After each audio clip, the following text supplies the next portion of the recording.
رسول اللہ صلی اللہ علیہ وسلم انہا ستکون فتنۃ، ان قریب ایک بہت بڑا فتنہ رونما ہوگا. حضور نے خبر دی فتنے کی. حضرت علی فرماتے اس پر میں نے عرض کیا میں نے عرض کیا مل مخرج منہا یا رسول اللہ، اے اللہ کے رسول اس سے نکلنے کا راستہ کون سا ہوگا؟ دیکھیے یہ لکھا ہوا ایگزٹ، نکلنے کا راستہ. اور عام طور پر آپ نے دیکھا ہوگا بڑے ہالز میں یہ سرخ روشنی ہوتی ہے، اس میں اس کا اہتمام کیا جاتا ہے کہ اگر خدا نہ خواستہ کوئی حادثہ ہو جائے لوگوں کو معلوم ہو نکلنے کا راستہ کون سا. یہ مخرج ہے. حضور نے خبر دی کہ فتنہ ہوگا. تو دیکھیے میں ایک بات عرض کیا کرتا ہوں، ذرا توجہ کیجئے. ہمارا حال کیا ہے؟ ہم بڑے ریشنلسٹ قسم کے لوگ ہیں، یہ زمانہ ریشنلزم کا ہے. اگر ہم ہوتے تو کیا پوچھتے؟ وہ فتنہ کیا ہوگا، کیوں ہوگا، کہاں سے آئے گا؟ ہمارے سوال یہ ہوتے کب آئے گا، کیوں، کہاں، کب، کیسے. ان سب کی حیثیت علمی سوالات کی ہے. بھائی کب آئے گا ایک علم ہے، کیسے آئے گا علم ہے، کہاں سے آئے گا علم ہے. لیکن اصل جو عملی اعتبار سے اہمیت والی شے ہے، بچاؤ کا راستہ کون سا ہوگا محمد الرسول اللہ، یہ بتائیے. ہم مل مخرج منہا یا رسول اللہ. حضرت علی نے یہ نہیں پوچھا فتنہ کیا ہوگا، کہاں سے آئے گا حضور، کیوں آ جائے گا، کب آ جائے گا. نہیں، مل مخرج منہا یا رسول اللہ، اے اللہ کے رسول یہ بتائیے کہ جب وہ فتنہ رونما ہوگا تو نکلنے کا راستہ کون سا ہوگا. اس کا جواب ہے ارشاد فرمایا محمد رسول اللہ نے، کتاب اللہ، اللہ کی کتاب ہے وہ مخرج. یہ کتاب ہے کہ جس کو تھامو گے تو فتنوں سے محفوظ رہو گے. اس کے بعد آپ فرماتے ہیں فیہ نبأ ما قبلکم وخبر ما بعدکم وحکم ما بینکم. اس میں تم سے پہلوں کی بھی خبریں موجود ہیں، عاد اور سمود اور قوم نوح اور قوم ہود اور قوم لوط اور قوم صالح اور آل فرعون. یہ کون ہے؟ من قبلکم، تم سے پہلے. وفیہ خبر ما بعدکم، جو کچھ تمہارے بعد ہونے والا ہے اس کی خبریں بھی موجود ہیں. لیکن وہ کیسے ہوں گی؟ وہ بٹوین دی لائنز ہوں گی، وہ بین السطور ہوں گی. ان کے لیے انسان کو، آپ کو معلوم ہے ایک عبارت میں سطور ہوتی ہیں اور ایک درمیان میں ہوتا ہے، ان کے کچھ لکھا ہوا نہیں ہوتا. You have to read between the lines. Quran میں بعد میں آنے والے حالات بھی درج ہیں، لیکن اس طرح نہیں جیسے کہ پچھلے حالات درج ہیں. اس کے لیے ذرا ان ڈیپتھ پونڈرنگ اوور، غور و فکر اور تدبر کی ضرورت ہوگی. وحکم ما بینکم، اور جتنے اختلافات تمہارے اندر پیدا ہوں گے تا قیام قیامت، ان سب کا فیصلہ بھی اس کتاب میں موجود ہے.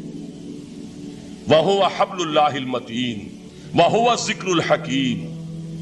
یہی تو ہے وَهُوَ الصِّرَاطُ الْمُسْتَقِيمُ، سیدھا راستہ. اور کون سا؟ یہی قرآن تو ہے. ہر رکعت میں کہتے ہو اهْدِنَا الصِّرَاطَ الْمُسْتَقِيمُ، اور قرآن دیا ہوا ہے اس پر غور نہیں کرتے. عجیب تماشا ہے ہمارا. نماز کی ہر رکعت میں اهْدِنَا الصِّرَاطَ الْمُسْتَقِيمُ، اور حضور فرمایا وَهُوَ الصِّرَاطُ الْمُسْتَقِيمُ. صراط مستقیم یہ قرآن ہی تو ہے. الذکر الحکیم یہ قرآن ہی تو ہے. وَهُوَ حَبْلُ اللَّهِ الْمَتِينُ، اور یہی ہے اللہ کی مضبوط رسی.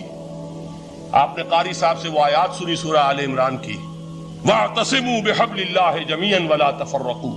اللہ کی رسی کو مضبوطی سے مل جل کر تھامو اور تفرقے میں مبتلا نہ ہو. تفرقہ ہوگا تو کیا ہوگا؟ تمہاری ہوا اکھڑ جائے گی. آج آپ کو معلوم ہے دول عرب اگر یہ یکجا ہو جائیں، ایک دن کے لیے اسرائیل قائم نہیں رہ سکتا. امریکہ نہیں، امریکہ کا باپ اسے قائم نہیں رکھ سکتا. اگر امت عرب ہی جمع ہو جائے، عالم اسلام تو بڑی شے ہے. جو وسائل ان کے پاس ہیں، جو اللہ تعالیٰ نے ان کو نعمتیں عطا فرمائی ہیں، لیکن افتراق، انتشار، اختلاف، جتھے بندی، گروہ بندی، دھڑے بندی، اس نے اسرائیل کا خنجر ان کے سینے میں پیوست کیا ہوا. اس لیے کہ فَتَذْهَبَ رِيحُكُمْ، اگر تم اختلاف کرو گے تو تمہاری ہوا اکھڑ جائے گی. آج وہ ہوا اکھڑ چکی ہے. تو فرمایا وَاعْتَصِمُوا بِحَبْلِ اللَّهِ جَمِيعًا وَلَا تَفَرَّقُوا، اللہ کی رسی کو مضبوطی کے ساتھ مل جل کر تھامو اور تفرقے میں مت پڑو. حضور فرما رہے وہ اللہ کی رسی کون سی؟ هُوَ حَبْلُ اللَّهِ الْمَتِينُ، یہی قرآن ہے اللہ کی مضبوط رسی. علامہ اقبال نے کیا خوب کہا ہے. علامہ اقبال نے قرآن اور حدیث کے حقائق کو جس طریقے سے اشعار کا جامع پہنایا ہے، وہ تو خود کہتے ہیں گوہر دریائے قرآن سفتام، میں نے قرآن مجید کے دریا سے موتی نکال کر اپنے اشعار کے اندر میں نے چن دیے ہیں. میرا کام اور کچھ نہیں ہے. موتی کوئی بھی غواص پیدا نہیں کرتا، دریا کی گہرائی سے نکال لاتا ہے. یہ میری حکمت نہیں ہے جو میرے اشعار میں ہے، یہ میں نے قرآن مجید کے دریا میں غوطہ زنی کر کے اس سے یہ موتی نکالی، گوہر دریائے قرآن سفتام۔ اب دیکھیے اسی حدیث کے اس ٹکڑے کو کیسے شعر میں لائے ہیں، از یک آئینی مسلمان زندہ است، پے کرے ملت سے قرآن زندہ ہست۔ مسلمان کی زندگی تو ایک آئین کے بدولت ہے، یہ آئین قرآن، جو کہا تھا کبھی قائد اعظم مرحوم نے جب پوچھا گیا تھا کہ آپ کے پاکستان کا دستور کیا ہوگا، کیا فرمایا تھا یاد کیجئے کہ ہمیں کسی نئے دستور کی ضرورت نہیں، ہمارا دستور 1400 برس پہلے طے ہو چکا ہے۔ یہ ہماری بدقسمتی ہے جو کچھ کہا تھا قائد اعظم نے کہ God has given us a golden opportunity to prove our worth as architects of a new state, and let it not be said that we didn't prove equal to the task۔ میں معذرت کے ساتھ عرض کروں گا حضرت کہ واقعہ یہ ہے کہ ہم اس کے ایکول ٹو دی ٹاسک ثابت نہیں ہوئے۔ قائد اعظم کا دیا ہوا پاکستان آج دنیا میں موجود نہیں ہے، اس کا ایک حصہ اپنے نام سے دستبردار ہو کر بنگلہ دیش بن چکا ہے، اس نے اپنی تاریخ کو خیر بات کہہ دیا ہے، حالانکہ مسلم لیگ کی جنم بھومی ڈھاکہ ہے، 1906 میں ڈھاکہ میں مسلم لیگ نے جنم لیا تھا، اور اگر وہ صرف ہم سے علیحدہ ہوتا یا گہرا صدمہ ہوتا، لیکن یہ کہ اس نے جب نام بدلا ہے در حقیقت اس نے اپنے تاریخ سے اپنے پس منظر سے استعفیٰ دیا، یہ ہمارا دوہرا ہمارے لیے صدمے کی بات ہے۔ کیا 2 یمن موجود نہیں ہے؟ ان میں سے کوئی ایک بھی اپنا نام چھوڑنے کو تیار ہوگا؟ کیا 2 جرمنی دنیا میں موجود نہیں ہے؟ کوئی ایک بھی ان میں سے اپنا نام چھوڑے گا؟ کیا 2 کوریا نہیں ہے؟ 2 ویتنام نہیں ہے؟ تو کیا 2 پاکستان نہیں ہو سکتے تھے؟ ہو سکتے تھے۔ میں یہ کہا کرتا ہوں کہ یہ گہرا صدمہ ہے علیحدگی، اور دوہرا صدمہ ہے، اور اس سے کہیں زیادہ بڑا کہ انہوں نے اپنا نام بدل لیا، اپنی آئیڈینٹی چینج کر دی، انہوں نے وہ نام اپنے ماتھے سے اتار کر خلیج بنگال کے اندر دبو دیا۔ یہ بہت بڑی سزا ہے جو ہمیں ملی ہے۔ کیوں ملی ہے؟ کہ ہم نے 25 برس تک اس قائد جس کو کہا تھا کہ وہ ہمارا آئین ہے، اس کو آئین نہیں بنایا۔ ہم نے دنیا کے سامنے جھولیاں پساری، ہم نے طرح طرح کے نظاموں کو آزمایا، لیکن اس قرآن کی طرف پیش قدمی نہیں کی۔ اللہ تعالیٰ ڈھیل دیتا ہے لیکن سزا بھی بہت سخت ہوتی ہے۔ ان بطش ربک لشدید، وہ ہم پر کوڑا برسا ہے۔ تاریخ انسانی کی عظیم ترین شکستوں میں سے ایک شکست ہے کہ جو ہمارے ماتھے پر کلنک کے ٹیکے کی طرح موجود ہے۔ اللہ کرے کہ آئندہ یہ تاریخ اپنے آپ کو نہ دہرائے، لیکن میں عرض کر دیتا ہوں آپ سے، جو ہمارے لچھن ہیں، جو ہمارا طرز عمل ہے، جو ہمارے لیل و نہار ہیں، جو ہمارا انداز ہے، اللہ کے دین کا استہزاء اور تمسخر، جس طرح اللہ کے ساتھ مذاق ہم کر رہے ہیں، اس کا شاید اس سے بھی کہیں زیادہ برا نتیجہ نکلے۔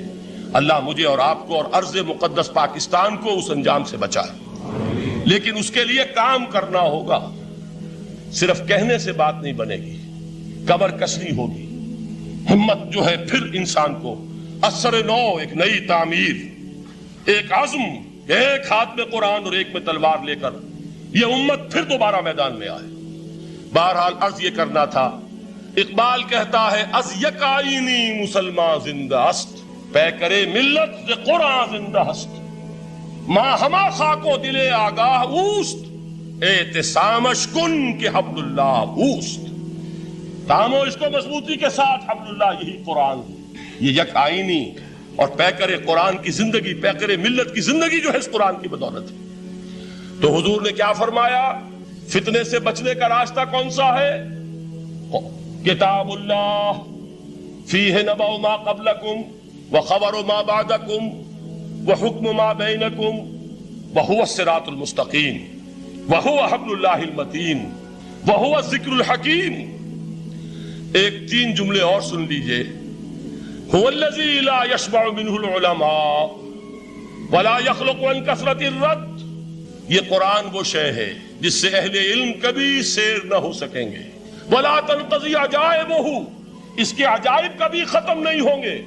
یہ ہیروں کی وہ کان نہیں ہے کہ جو کبھی خالی ہو جائے کہ سارے ہیرے نکل چکے اب مزید ہیرے نہیں ہیں، نہیں، علم اور حکمت کے ہیرے اور ہدایت اور حکمت کے موتی اس میں سے ابد الآباد تک نکلتے رہیں گے۔ ضرورت صرف کھودنے کی ہے۔ میں نے وہ لفظ استعمال کیا تھا، آج کا قرآن کھودنا ہوگا، آج کی ہدایت اس قرآن سے نکالنی ہوگی۔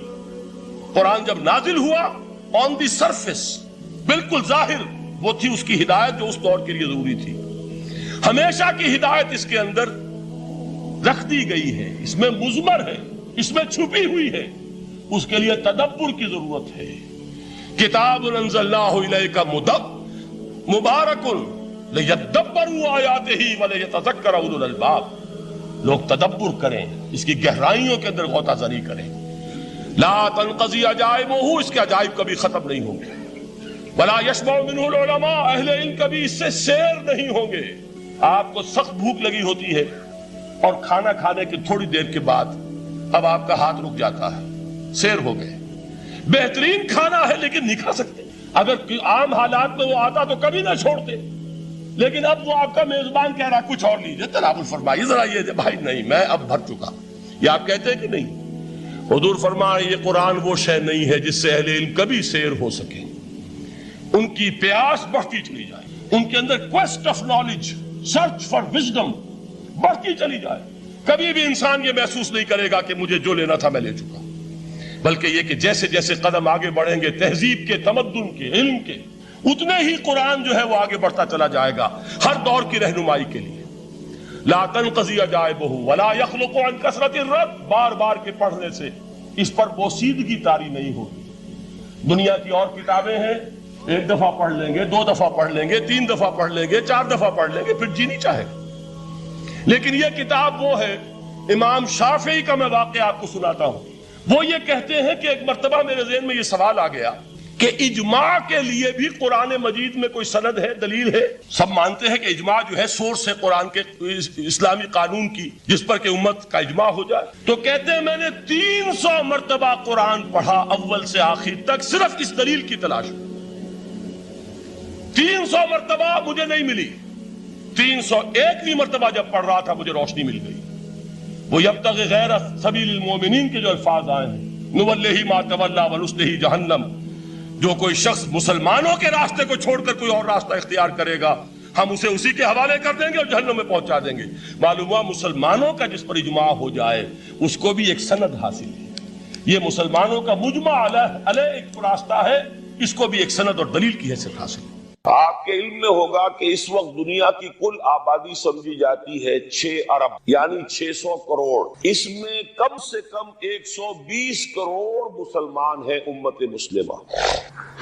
گویا کہ ہر 5واں انسان جو ہے دنیا میں وہ حضور صلی اللہ علیہ وسلم کا کلمہ پڑھتا ہے. اتنی بڑی تعداد، اس کے ساتھ ہی کتنا بڑا علاقہ جو ہے اس زمین کا وہ اللہ تعالیٰ نے اس امت کے قدموں تلے رکھا ہے. اگر آپ نے نقشہ دیکھا ہو دنیا کا تو آپ کو معلوم ہونا چاہیے کہ شمال میں جو بہت بڑا یہ نظر آتا ہے سائبیریا، روس کا علاقہ، یہ سب غیر آباد ہے. اس طرح شمالی امریکہ میں بھی کینیڈا سے اوپر بڑے بڑے آپ کو بر اعظم سے نظر آئیں گے، سب غیر آباد. جو آباد علاقہ ہے دنیا کا اور جو زرخیز علاقہ ہے دنیا کا، اس کا کتنا بڑا حصہ ہے کہ جو امت محمد صلی اللہ علیہ وسلم کے قدموں تلے.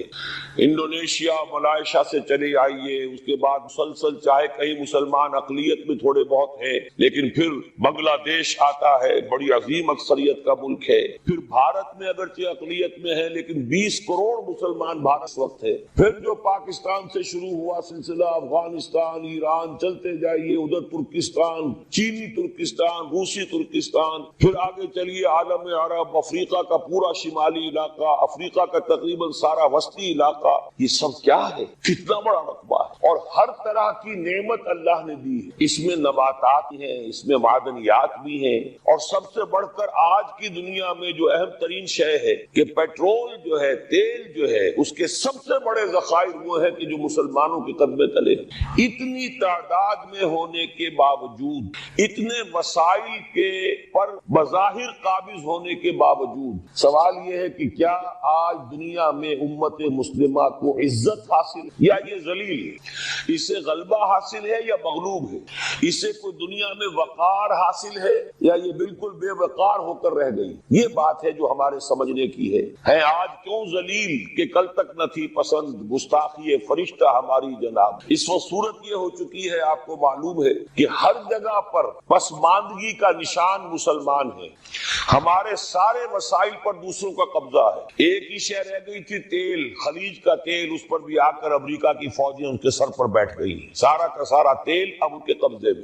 ادھر خلیج دہلیز کے دہانے کے دونوں طرف وہ اپنے مورچے بنا رہے ہیں تاکہ یہاں کسی کا داخلہ نہ ہو سکے۔ بڑے بڑے جتنے لوگ ہمارے ان سب کی دولت ان کے پاس ہے، کہنے کو تو سلطان اور برونائی دنیا کا امیر ترین آدمی ہے، لیکن دولت ہے کہاں اس کی؟ انویسٹڈ تو وہی ہے، اسی کے بینکوں میں ہے، انہی کی کمپنیوں میں ہے، کسی کے پاس کچھ نہیں ہے۔ سعودی عرب کے کوئی ڈالر ہے تو کہاں ہے؟ جیسے شہنشاہ ایران کا جو اثاثہ تھا، سرمایہ تھا، جو سارا کا سارا انہوں نے جو ہے وہ فریز کر لیا، تو یہ دولت تو ساری وہی ہے۔ کہنے کو ہے کہ آپ کے اکاؤنٹ میں اتنا روپیہ ہے، لیکن سوال یہ ہے کہ وہ اکاؤنٹ فی الواقع کس کے قبضے میں؟ پھر آپ کو معلوم ہے کس طریقے سے مسلمانوں کے ساتھ سلوک ہو رہا ہے، ہر جگہ پر جہاں چاہے جس طرح چاہے انہیں ستا لیں۔ اور ان میں بھی سب سے بڑھ کر جو بات میں آپ سے کہوں گا، آج دنیا میں جتنے بڑے پیمانے پر محمد عربی صلی اللہ علیہ وسلم کی توہین و تذلیل ہوئی ہے، پوری انسانی تاریخ میں نہیں ہوئی۔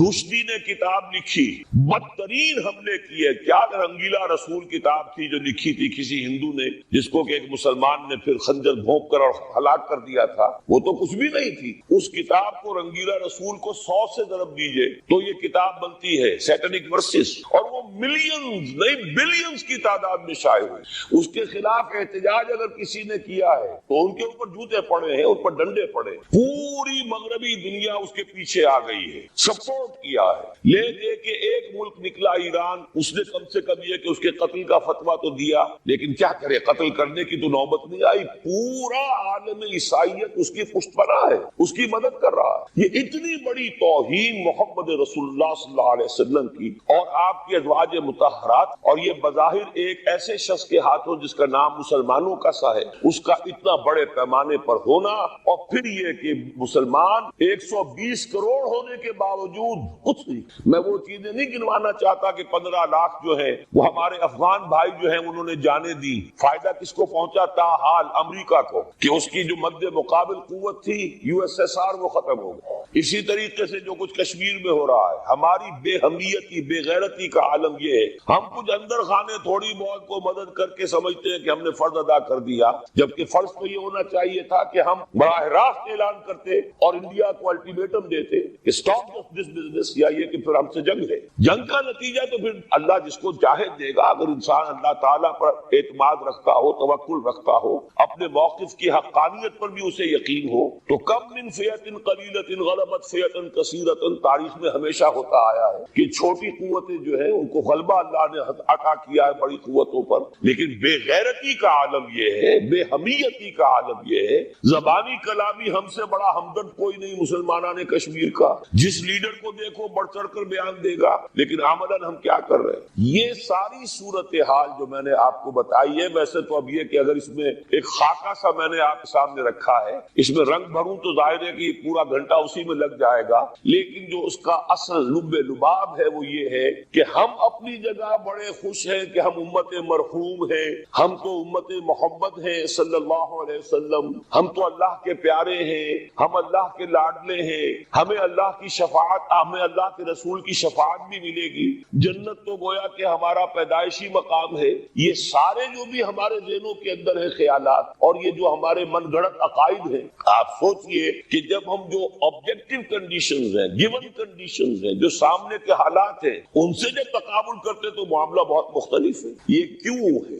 اصل میں سوال جب تک آپ اپنے سامنے نہیں رکھیں گے، اس کا جواب جو ہے اب اس پر غور کیجئے، کیوں ہے؟ کیا اللہ تعالیٰ کو محمد الرسول اللہ کی عزت و حرمت پیاری نہیں ہے؟ کیا محمد الرسول اللہ اللہ کے پیارے نہیں ہے؟ حبیب رب العالمین نہیں ہے؟ کیا اللہ تعالیٰ کو کفار سے زیادہ محبت ہے؟ کیا وجہ ہے؟ رحمتیں ہیں تیری اغیار کے کاشانوں پر، اور برف گرتی ہے تو بیچارے مسلمانوں پر۔ سائنس میں وہ آگے ہیں، مالیات پر ان کا شکنجا کسا ہوا ہے پوری دنیا پر، تہذیب ان کی ہے، تمدن ان کا ہے، ہم تو ان کے کیمپ فالوورز ہیں، نقش قدم پر چل رہے ہیں، ہم تو ان کی صرف یہ کہ نقالی کر رہے ہیں۔ تو سوچئے وجہ کیا ہے؟ کیا اللہ کو کفر زیادہ پسند ہے اسلام؟ کیا اللہ کو محمد الرسول اللہ صلی اللہ علیہ وسلم کی عزت و حرمت کا کوئی خیال نہیں؟ چھوٹی بات ہے، ظاہر بات ہے کہ ان سوالات کا جواب تو ہاں میں آپ نہیں دے سکتے، یقیناً ایسا نہیں ہے۔ بہرحال وہ کافر ہیں، وہ اللہ کو نہیں مانتے، اللہ کے رسول کو نہیں مانتے، چلیے اللہ کو کسی نام سے مان لیا، گاڈ کہہ دیا، لیکن اللہ کے رسول کو تو نہیں مانتے۔ ایمان کا سارا دار و مدار تو رسالت پر ہے،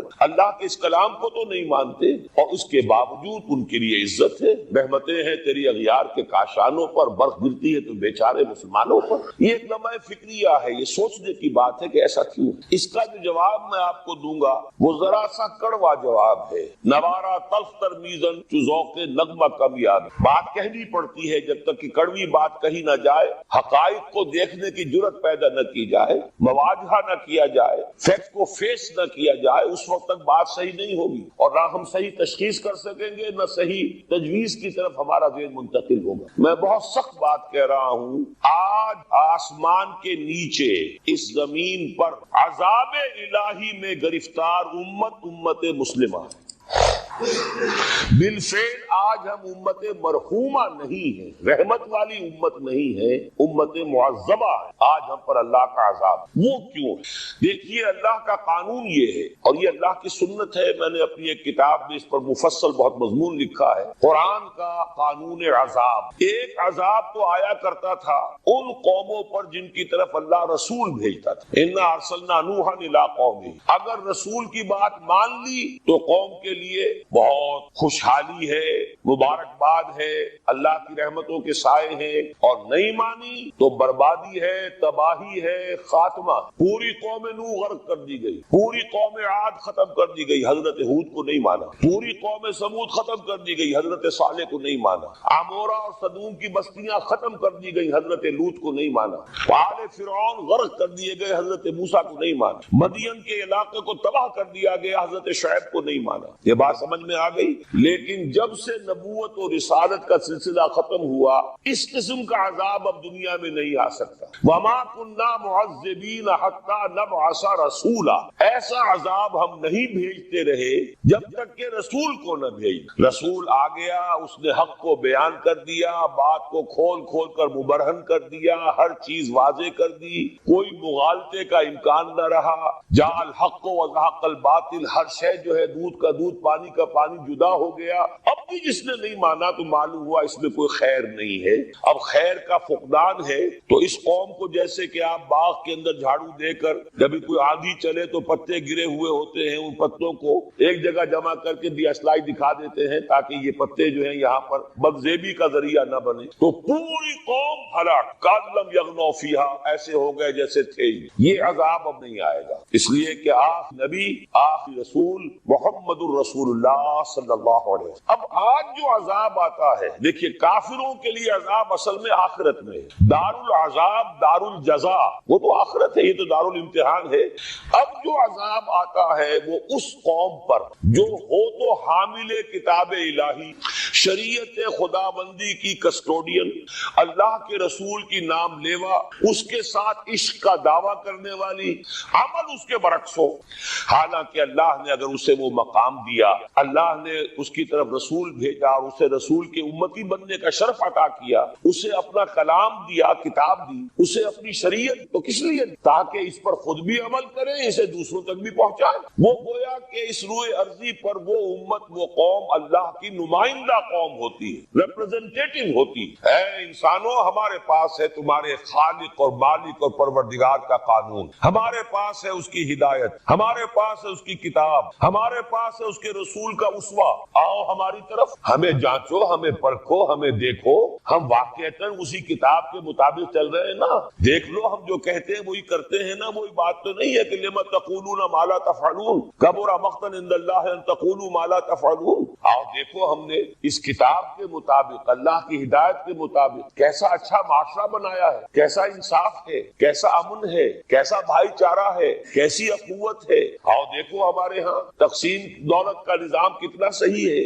ایسا نہیں ہے کہ کوئی جو ہے اسے دولت کی بدہضمی ہو رہی ہو اور کوئی وہ ہے کہ جو بھوکا مر رہا ہو، ایسا نہیں ہے۔ دیکھو ہمارے ہاں انسانی شرافت، انسانی عزت، انسانی پریسٹیج اور انسانی حقوق۔ لا ظاہر الارض بیت غبر ولا مد الا ادخلہ اللہ قدر الاسلام بعز عزیز وذل ذلیل اما يعزهم اللہ فَيَجْعَلُهُمْ مِنْ أَهْلِهَا أَوْ يُذِلُّهُمْ لَهَا فَيَجِدُونَ لَهَا. یہ ہے حدیث احمد بن حنبل. اور حضرت مقداد فرماتے پھر میں نے کہا اچھا تب تو ہو جائے گی وہی بات وَيَكُونُ الدِّينُ كُلُّهُ لِلَّهِ. دین کل کا کل اللہ کے لیے ہو جائے گا. حدیث کا ترجمہ یہ ہے کہ حضرت حضور نے فرمایا روئے کوئی اینٹ گارے کا بنا ہوا گھر رہے گا نہ کوئی ان کے بالوں کے بنے ہوئے کمبلوں کا خیمہ رہے گا جس میں اللہ تعالیٰ کلمہ اسلام کو داخل نہ کر. لیکن یہ داخلہ جیسے ہو بعز عزیز و ذل ذلیل یا صاحب عزت کے اعزاز یا مغلوب کی مغلوبیت یعنی یا تو اللہ تعالیٰ ان کا اعزاز فرمائے گا اور وہ کلمہ اسلام کے خود قائل جائے. جب گھر والا خیمے والا اسلام لے آئے گا تو اسلام اس کے گھر میں داخل ہوگا اس کو بھی عزت وللہ عزت ولرسولہ وللمؤمنین عزت تو حق ہے اللہ کا اس کا اور اہل ایمان. اور اگر وہ اسلام نہیں کرے گا تو یجزیۃ عن ید وہم صاغرون چھوٹے ہو کر رہنا پڑے گا یا دینا ہوگا اسلام کی بالادست. بتائیے اس کے بعد کوئی شک ہے؟ یہ ہے آخری نقشہ. یہ اللہ فرما رہے ہیں واللہ متم نورہ ویاب اللہ الا یتم نورہ لیظہرہ علی الدین کلہ ولو کرہ. یہ اللہ کا فیصلہ. ادھر یریدون لیطفئوا ہے یہ زمینی نقشہ ہے. اب شکل کیا ہے؟ اب میں آپ سے عرض کر دوں کہ ان دونوں کے مابین جو خلا کوئی شخص یقین کے کہہ سکتا کہ اب حالات کا کیا رخ ہوگا. اس لیے ظاہر سے قرآن مجید میں مستقبل کے بارے میں خود حضور سے کہوایا وَإِنْ أَدْرِي أَقَرِيبٌ أَمْ بَعِيدٌ مَا تُوعَدُونَ. لوگوں مجھے معلوم نہیں ہے کہ بات تمہیں خبر دی جا رہی ہے وہ قریب آ چکا ہے یا دور ہے. وَإِنْ أَدْرِي لَعَلَّهُ فَتْنٌ لَكُمْ وَمَتَاعٌ إِلَىٰ حِينٍ. اور میں نہیں جانتا ہو سکتا ہے اللہ کچھ اور مہلت دے دے تمہیں اور کچھ اور آزمائش جو ہے اس لیے تمہارے لیے کوئی اور مہلت عطا دے. ہو سکتا تو میں بھی اسی دعوے سے نہیں کہہ رہا لیکن دو امکانات. امکان نمبر ایک ابھی اسلام کا ایک سالڈ بلاک ہے جو یہودی ورلڈ آرڈر کی نگاہوں میں کھٹا میں کانٹے. اگرچہ ان کی اسٹریٹجی کیا ہے ایک ایک کر کے ان کے حصے بھرے کر کے تیا پانچا. ابھی وہ بلاک کون سا ہے؟ ایران ہے افغانستان ہے پاکستان ہے اور روسی ترکستان سے آزاد ہیں. یہ ایک سالڈ یہ عجمی مسلمان ہے عربی نہیں عربی گئے یہ نوٹ کر. اس لیے کہ عربوں کو اللہ نے فضیلت تھی محمد ان میں سے تھے صلی اللہ علیہ وسلم یہ روپے بلند مراج کو مل گیا. لیکن ساتھ ہی اللہ نے دھمکی بھی دے دی تھی سورہ محمد میں ان تتولوا یستبدل قوما غیرکم. اگر تم پیٹھ دکھا دو گے اس مشن کو جو ہم نے تمہارے حوالے کیا ہے تمہیں ہٹائیں گے کسی اور کو لے آئے. اور یہ بات ہوتی ہے 13 صدی عیسوی میں 1258 جب سقوط بغداد ہوا ہے عربوں کے ہاتھ سے عالم اسلام کی قیادت چھین لی. اس کے بعد قیادت کن کے ہاتھوں میں آئی؟ ترکوں کے ہاتھ. ترکان تیموری ترکان صفوی ایران میں ترکان سلجوقی مڈل میں اور ترکان عثمانی کا تو کہنا ہی کیا ہے. وہ ایشیا مائنر سے چل کر آپ کو معلوم ہے مشرقی یورپ کا بڑا علاقہ اس صدی کے آغاز تک اس صدی میں عجیب عجیب معجزے ہوئے ہیں. گریٹ انپار جو 3 بر اعظم پر محیط نام و نشان ختم. دی گریٹ سار نام و نشان ختم. اب تو روس صاحب ایک ملک کی ایسے رہ گئے. یہ اس صدی میں دو اور وقت نہیں ہے میں اور آپ کو کیا بتاؤں. اس صدی میں تو بڑے بڑے عجیب عجوبے ہوئے بڑی بڑی 2 عظیم ہوتی ہے تیسری جو ہے سر پر کھڑی ہے نہیں ہے جس کو حدیث میں کہا گیا ہے الملحمۃ العظمی تاریخ انسان کی عظیم ترین جنگ. اور وہی صلیبی جنگ جس کا آغاز بوسنیا سے ہو. بہرحال میں کہہ رہا تھا ورنہ میرے پاس تو یعنی یہ درد دل کہنے کے لیے وقت ہی ہے مجھے اپنی بات کو محدود کرنا پڑ رہا ہے. لیکن میں اب آ رہا ہوں کی طرف کہ ایک تو یہ ہے کہ اس بلاک میں اسلام کا احیاء ہو اور اس کے عیدیں بھی احاد سے نہ. وہ تو آپ نے سنا ہوگا اقبال کا شعر میرے عرب کو آئی ٹھنڈی ہوا جہاں سے میرا وطن وہی ہے میرا وطن.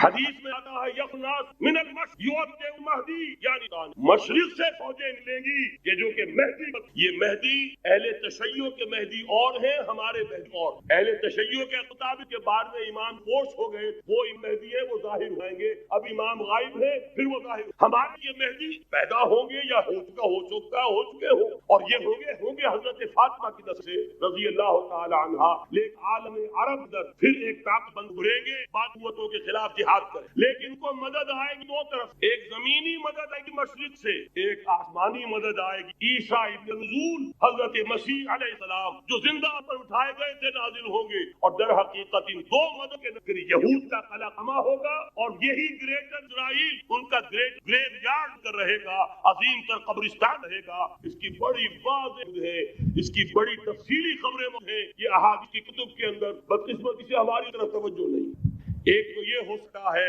اسی طریقے سے ایک اور حدیث ہے یخرجو من خراسان رایات، اور یہ مسلم شریف کی روایت ہے گا، نہیں ترمذی شریف کی روایت، یخرجو من خراسان رایات لا يرجوها شيء حتى تسبب ایلیا، اور خراسان کے زمانے آج کے افغانستان، یہ افغانستان میں جو جہاد ہوا ہے، غلطیاں ہوئی ہیں اور غلطیوں کا خمیازہ بھگت رہے، یہ تو اللہ تعالیٰ کی سنت ہے جس میں اللہ نے صحابہ کو بھی ایک دم غلطی کی سزا دی ہے۔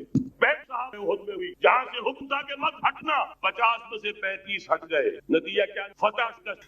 اللہ تعالیٰ نے فرمایا وَلَقَدْ صَدَقَكُمُ اللَّهُ وَعْدَهُ إِذْ تَحُسُّونَهُم بِإِذْنِهِ حَتَّىٰ إِذَا فَشِلْتُمْ وَتَنَازَعْتُمْ فِي الْأَمْرِ وَعَصَيْتُم بَعْدَ مَا أَرَاكُم۔ مسلمانوں ہم سے گلہ نہیں کرتے، ہم نے اپنا وعدہ سچا کھا دیا تھا جبکہ تم انہیں گاجر مولی کی طرح کاٹ رہے، لیکن جب تم ڈھیلے گئے، تم نے ڈسپلن کو توڑا، تم نے اختلاف کیا۔ تو اگر صحابہ کرام رضوان اللہ تعالیٰ علیہ اجمعین خیر الناس بعد الانبیاء، پوری نوع انسانی کے اندر انبیاء کے بعد بلند ترین، اگر ان کی بھی غلطی کا خمیازہ جو ہے اللہ نے کھایا، کیوں چکھایا؟ آئندہ کے لیے سبق ہو جائے، یہ وَلَيُمَحِّصَ مَا فِي تاکہ تمہارے دلوں کے اندر اگر کہیں کوئی کھوٹ ہے، اور اس لیے بہرحال غلطیاں ہوئی ہیں افغانستان، ایک ساتھ بیعت، بلکہ بدقسمتی اور یہ ہے بیعت کر کے تو عبدالرسول سیاد صاحب کے ہاتھ پر ہمارے پاکستان کے 7 گروپ جو تھے، انہوں نے حرم میں بیٹھ کر بیعت اور پاک سزا آپس کی خانہ جنگی یوں ہی نہیں ہو رہی، کوئی سبق، لہذا سزا ملے گی، لیکن خون یہاں پر خلوص کے ساتھ دیا گیا ہے، اس کی مقدار نہیں ہے، یہاں سے خیر برآمد ہوگا۔ اور دوسری بات نے بار لیجئے، یہ پاکستان بچا کیا Pakistan, what remains of Pakistan اصل میں ہے کیا؟ مولانا بہت خوبصورت انداز میں فرما رہے ہیں، 113 نہیں تھے اسلام تیرا نوٹ، یہ پاکستان نہیں ہے، 4 صدیوں کی تجدیدی مساعی کا حق۔ آپ نے کبھی نوٹ کیا ختم نبوت کے بعد اب سب سے اونچا منصب کا ہے مجددین، یا بنی اسرائیل اذکروا نعمتی التی انعمت علیکم واوفوا بعہدی اوف بعہدکم وایای فارہبون۔ بنی اسرائیل، چونکہ یہ لفظ پہلی مرتبہ قرآن مجید میں آ رہا ہے تو یہاں تھوڑی سی وضاحت کرنی ہوگی۔ ابن جو عربی میں بیٹے کے لیے آتا ہے ابن، اس میں جو شروع کا حمزہ ہے یہ در حقیقت اضافی ہے، اصل لفظ جو ہے بے نون پر مشتمل ہے، اسی لیے اس کی جمع سالم آتی ہے بنون۔ قرآن مجید میں المال والبنون زینت الحیات الدنیا، تو یہ جو اس کی جمع سالم ہے وہ در حقیقت بنون ہے، اور پھر اس کی حالت نسبی اور حالت جری بنین ہوگا، اور جب یہ مضاف بن جائے گا تو اس کا وہ نون گر جائے گا، تو اے بنی اسرائیل، اے اسرائیل کی اولاد، لفظی ترجمہ ہوگا اے اسرائیل کے بیٹوں، لیکن یہ کہ مراد اولاد ہے، اس میں برسبیل تغلیب اگرچہ خطاب مردوں سے ہو رہا ہے جیسے کہ قرآن مجید میں اکثر و بیشتر ہے، لیکن یہ کہ اس میں خواتین بھی شامل ہیں۔ تو یا بنی اسرائیل، اے اسرائیل کے بیٹوں، اسرائیل سے مراد کیا ہے؟ اس پر اتفاق ہے، اجماع ہے، حضرت یعقوب کا یہ لقب ہے، البتہ یہ لفظ بنا ہے اسر اور ایل دو سے مل کر۔ ایل کا لفظ جو ہے وہ عبرانی زبان میں الہ کے لیے، الہ اور ایل ویسے بھی قریب قریب ہے، اسی لیے تمام فرشتوں کے نام جبرائیل، میکائیل، اسرائیل، یہ تمام الفاظ کے ساتھ جو ایل آتا ہے یہ در حق اسماعیل بھی، سما اور ایل، چونکہ حضرت ابراہیم علیہ السلام نے دعا کی تھی پروردگار بیٹا عطا فرما، اس اعتبار سے جب اللہ تعالیٰ نے بیٹا عطا فرمایا تو اسماعیل نام رکھا، یعنی اللہ نے سن لیا۔ جیسے ہمارے ہاں دیہات میں یہ خاص طور پر جانگلی علاقہ جو کہلاتا ہے، اللہ ڈوایا، اللہ سنیا، یعنی یہ اللہ نے جس کے بارے میں ہماری دعا سنی اور ہماری استدعا کو قبول فرمایا، تو یہ گویا کہ اسماعیل کے معنی یہ ہے۔ تو اسرائیل جو ہے اسر اور ایل سے مل کر بنا ہے۔ عبرانی اور عربی زبان کے بارے میں یہ اختلاف ہے، ایک رائے تو یہ ہے کہ ماں بیٹی کا رشتہ ہے، عربی زبان عبرانی سے نکلی ہوئی، لیکن زیادہ اکثر محققین کی رائے یہ ہے کہ یہ دونوں بہنیں ہیں، کوئی اور کامن زبان تھی سیمیٹک لینگویج ابتدائی جس سے کہ یہ دونوں زبانیں پھر وجود میں آئی ہیں، گویا کہ ان کے درمیان رشتہ جو ہے وہ بہنیں ہونے کا ہے، ماں اور بیٹی کا نہیں ہے، لیکن ظاہر بات ہے کہ مشابہت اور ان کے اندر جو ہے قرب جو ہے اور مناسبت وہ بہت نمایاں ہے۔ اسر کے 2 ترجمے کیے ہیں، یہودی علماء تو اس پر بہت زیادہ جزم کے ساتھ قائم ہے کہ اسر سے مراد ہے بطن، یعنی رجل عظیم، جواں مرد، بہت باہمت انسان، اس لیے کہ ان کے ہاں یہ عقیدہ ہے اور بڑی تحریف جو ہوئی ہے تورات میں، اس میں ایسی ایسی باتیں بھی ہیں۔ حضرت یعقوب کی جو مدح کی گئی ہے اس میں اس حد تک مبالغہ ہے کہ حضرت یعقوب کی اللہ تعالیٰ کے ساتھ کشتی ہوئی اور اللہ کو پچھاڑ لیا حضرت یعقوب نے، تو معلوم یہ ہوا کہ یہ تو بڑے بہادر اور بہت جری انسان، اس اعتبار سے وہ بطل اور رجل کا ترجمہ کرتے ہیں اسر کا، لیکن یہ کہ صحیح ترجمہ جو ہے وہ اسر کا ہے، بندہ، عبد۔ اس لیے کہ عربی کا لفظ جو بنا ہے اسیر، اسیری، کوئی کسی کا غلام ہے، اسیر، اسی سے لفظ اسرا بنا ہے۔ اسرا ہے کنبہ، کنبہ بھی آپس میں جڑا ہوا ہوتا ہے، ان کے بندھن ہوتے ہیں دوستی کے، محبت کے، اخوت کے۔ تو اسی طریقے سے یہ اسر کا لفظ آتا ہے کسی بندھن کے لیے۔ اسیر جو ہے پچھلے زمانے میں جبکہ جیلوں کا رواج نہیں تھا تو اگر کسی شخص کے ذمے کسی کی کوئی رقم ہوتی تھی دینی تو اس شخص کو اس کے حوالے کر دیتے تھے، وہ اس کا ذاتی قیدی ہوتا تھا، ذاتی اسیر، اس کی تحویل میں رہتا تھا، جب تک کہ اس کے اعزاء اقارب آ کر وہ رقم ادا نہ کر دے وہ شخص اس کی تحویل میں رہتا تھا، وہ اس کا اسیر ہوتا تھا۔ اس اعتبار سے غلام کے معنی میں یہ لفظ جو ہے مستعمل ہے، تو اسرائیل کا ترجمہ ہوگا عبداللہ۔ اذان تو میں عرض کر رہا تھا کہ اسرائیل کا ترجمہ ہوا عبداللہ، گویا کہ اب تک ہم نے یا بنی اسرائیل کا ترجمہ کیا اے اللہ کے بندے کی اولاد، مراد ہے حضرت یعقوب علیہ السلام۔ حضرت یعقوب حضرت اسحاق کے بیٹے، حضرت اسحاق حضرت ابراہیم علیہ السلام کے دوسرے بیٹے ہیں۔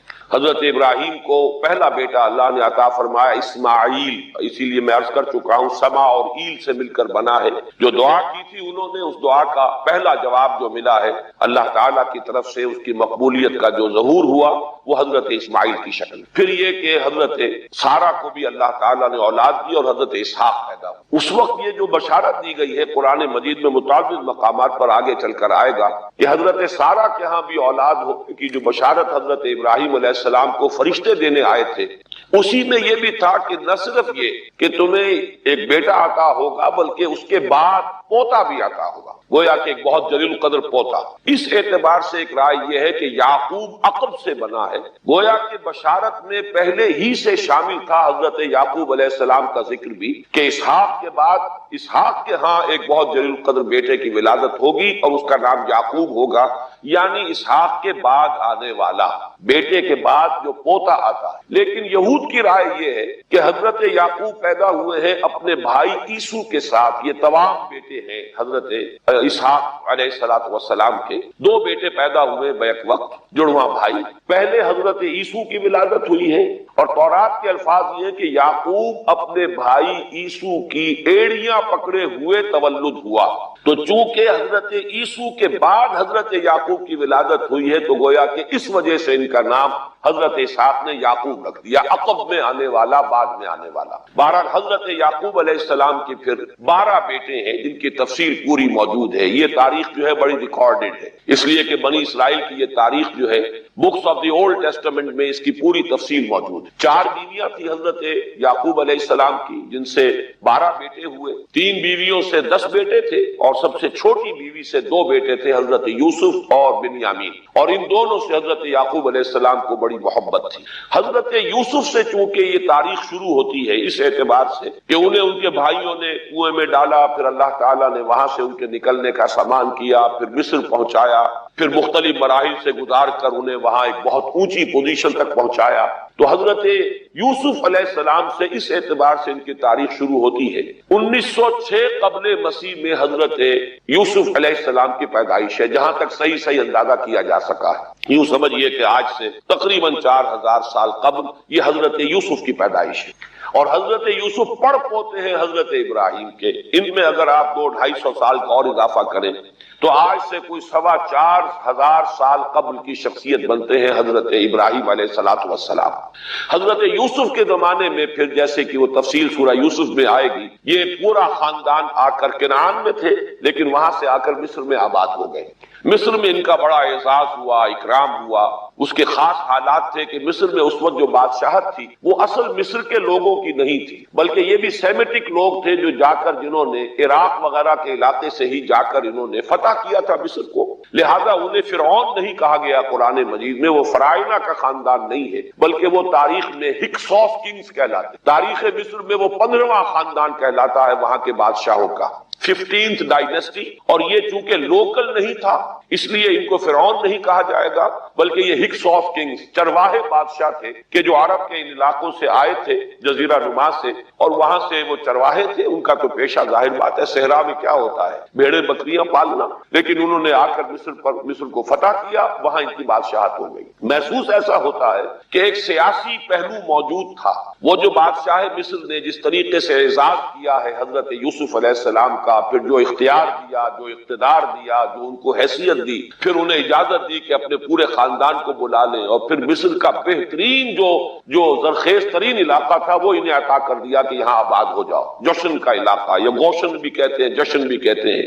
یہ جو نائل کا ڈیلٹا ہے کہ جو جا کر آپ کو معلوم ہے کہ دریا جو ہے جب بہت سی شاخوں میں تقسیم ہو جاتے ہیں سمندر میں گرنے سے قبل، تو وہ ڈیلٹا جو ہے زرخیز ترین علاقہ ہوتا ہے۔ آرٹیفیشل اریگیشن کے اور نظام تو تھے نہیں، جہاں دریا ہی چھوٹی چھوٹی نہروں کی شکل اختیار کر لے وہاں گویا کہ وہ فطری طور پر جو ہے بڑے وسیع رقبے کے اندر اریگیشن ہو سکتی ہے۔ تو اس ڈیلٹا کے علاقے میں بہترین علاقہ ان کو دیا گیا، وہاں آباد ہو جاؤ۔ وہاں یہ رہے ہیں گویا کہ پیرزادوں کی حیثیت۔ ابھی ان کے پاس کوئی شریعت نہیں، ابھی کوئی کتاب نہیں ملی، ابھی صرف یہ ایک خاندان ہے، حضرت ابراہیم کی نسل کا ایک خاندان، اس لیے کہ حضرت ابراہیم کی نسل میں حضرت اسماعیل کی نسل ہے کہ جو عرب میں آباد ہو چکی، ان کی نسل میں پھر حضرت اسحاق کے بیٹوں میں سے بھی عیسو کی نسل وہ اور جگہ پر آباد ہو چکی۔ اس اعتبار سے یوں نہ سمجھیے کہ